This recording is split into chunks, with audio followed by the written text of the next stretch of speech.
Insiden jatuhnya pesawat komersial di persawahan Desa Kertawaluya, Karawang, Jawa Barat jadi ajang rekreasi dadakan bagi warga sekitar. Ya, tidak hanya membuat petugas sibuk menyelidiki, tetapi juga pencari konten yang asik mencari bahan untuk media sosial mereka.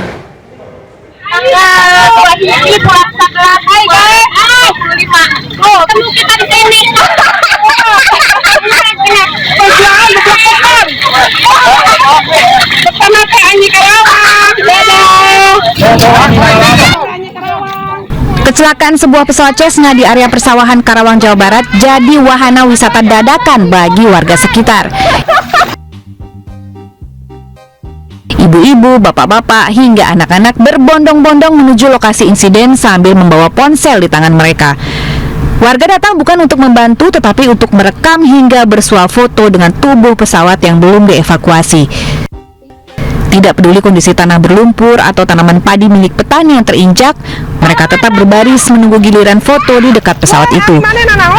Petugas yang diturunkan ke lapangan sampai kehabisan kata-kata untuk menertibkan warga. Jatuhnya kapal di Desa Kertawaluya, kapal PK.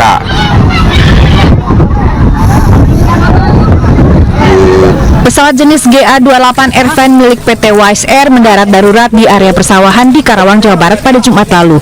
Awalnya pesawat lepas landas dari Bandara Budi Harto, Tangerang, Banten dan dijadwalkan mendarat di Cirebon, Jawa Barat. Namun mesin pesawat tiba-tiba mati di ketinggian 5.500 kaki sehingga pesawat turun dengan kecepatan tinggi. 5 orang dalam pesawat selamat dan langsung dievakuasi ke rumah sakit. Tidak ada luka serius yang dialami seluruh korban. Penyebab kecelakaan kini masih diselidiki pihak terkait. Tim Liputan iNews melaporkan. Kita ke informasi lain, pemirsa. Jasa pernikahan siri ditawarkan secara terang-terangan di media sosial. Berarti ini bisa dibilang kabar baik ya, Yasmin ya? Atau gimana? Mungkin kali ya. Nah, MUI mengingatkan para pelaku dan penyedia nikah siri untuk mencatatkan pernikahan mereka di KUA demi melindungi hak-hak pernikahan.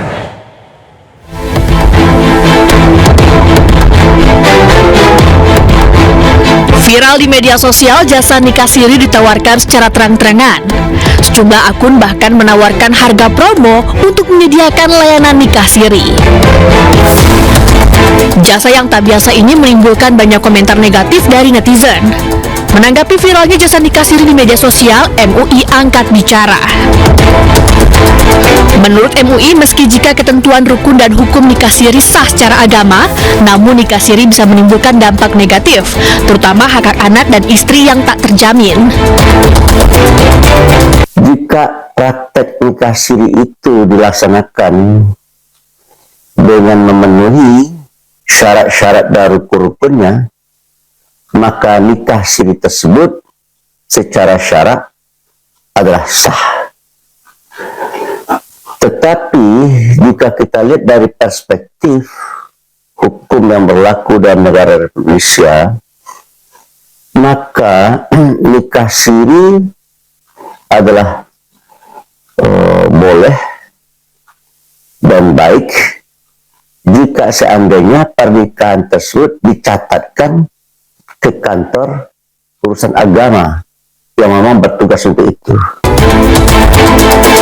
MUI meminta warga untuk melakukan pernikahan yang tercatat secara resmi di kantor urusan agama untuk menjaga hak-hak selama menikah.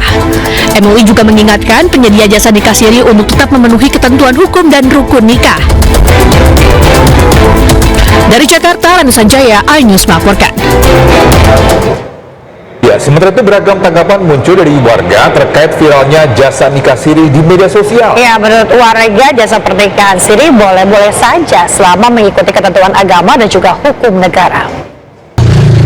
Yang pertama nggak setuju, karena kan salah satunya kan merugikan pihak wanita ya.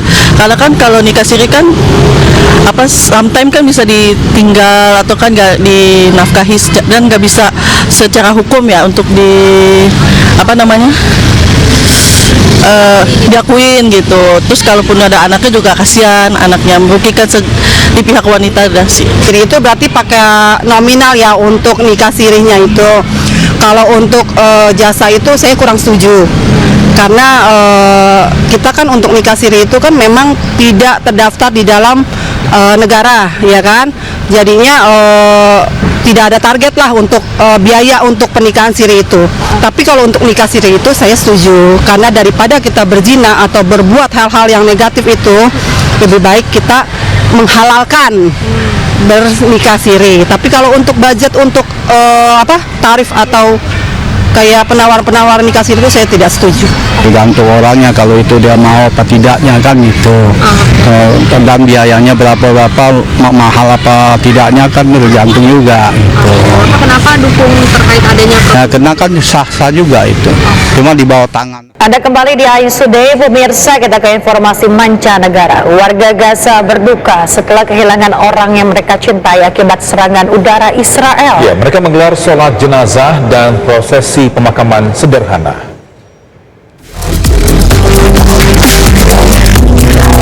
Para pelayat di Gaza menggelar pemakaman bagi orang yang mereka cintai Minggu siang. Mereka syahid dalam serangan udara Zionis Israel di Gaza, Palestina. Warga Gaza sempat melaksanakan sholat jenazah sebelum menguburkan para korban kejahatan perang Israel ini. امبارح مجرد ادعاء اسرائيلي باطلاق نار او دخول سياره بعرفش ايش بيقولوا عنها تسللت في الشارع الامن، دفعنا ثمن ما بين 20 ل 30 شهيد بس، لانه انا جاني خبر ابني ما قدرتش اعرف ايش باقي الاخبار، فيقال ما بين 20 ل 30 شهيد. عشو ادعاء غير مثبت، مطلوب منا احنا ندفع الثمن لمجرد الادعاءات والادعاءات جاهزه. Menurut Hamas, serangan ini sebagai upaya Israel untuk menebarkan teror di tengah gencatan senjata yang disepakati. Pemerintah Pakistan meningkatkan pengamanan setelah serangan bom bunuh diri menghantam markas polisi dan menewaskan 3 polisi. Pemirsa, polisi dan tentara Pakistan menutup area bom bunuh diri di markas polisi di Peshawar.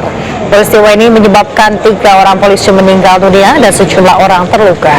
Tim forensik mengumpulkan bukti-bukti untuk membantu mengidentifikasi pelaku penyerangan. Kepala Polisi Peshawar mengklaim 3 orang teroris bertanggung jawab atas serangan ke markas besar Polisi Federal. Perdana Menteri Pakistan Muhammad Shahbaz Sharif mengutuk serangan tersebut dan mengatakan pemerintah bertekad untuk memberantas terorisme.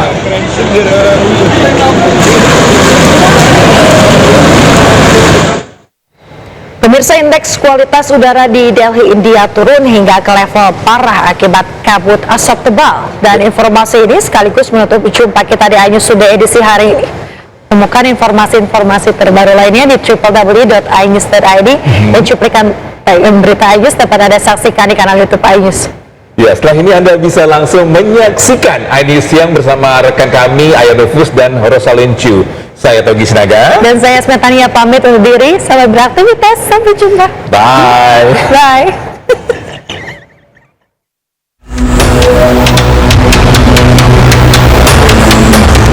Kabut asap tebal menyelimuti jalan raya, ladang, dan kawasan industri di Delhi, India saat kualitas udara turun ke kategori parah di awal minggu.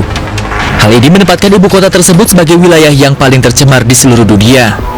Dengan indeks kualitas udara di beberapa wilayah kota ini anjlok hingga 430 jauh di atas batas aman, Organisasi Kesehatan Dunia mendorong para pakar kesehatan untuk memperingatkan resiko serius bagi warga.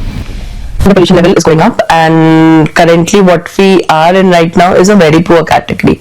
So we haven't touched severe category as of now based on the monitoring station data, whatever is available.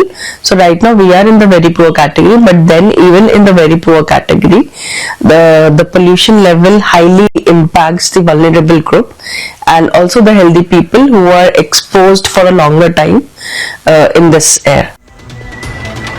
Pada 19 November, pemerintah India memerintahkan Komisi Pengelolaan Kualitas Udara untuk mengambil tindakan provokatif apapun guna mengendalikan polusi yang mencekik Delhi dan kawasan ibu kota nasional. Langkah-langkah tersebut meliputi larangan sementara konstruksi non-esensial, penangguhan operasi pertambangan, dorongan untuk kelas daring di sekolah, dan larangan kendaraan tua di jalan raya. Menurut para peneliti kesehatan, polusi udara di India diperkirakan berkontribusi terhadap sekitar 1,7 juta kematian setiap tahunnya. Dampak terparah terjadi di wilayah New Delhi selama musim dingin, ketika angin yang stagnan dan suhu yang lebih dingin memerangkap polutan di dekat tanah.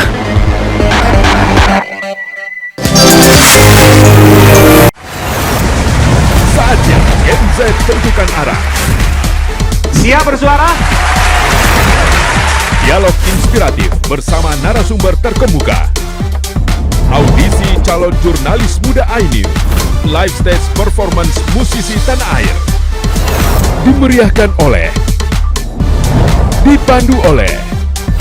Jangan lewatkan iNews Media Group Campus Connect. Connecting Ideas, Inspiring Future.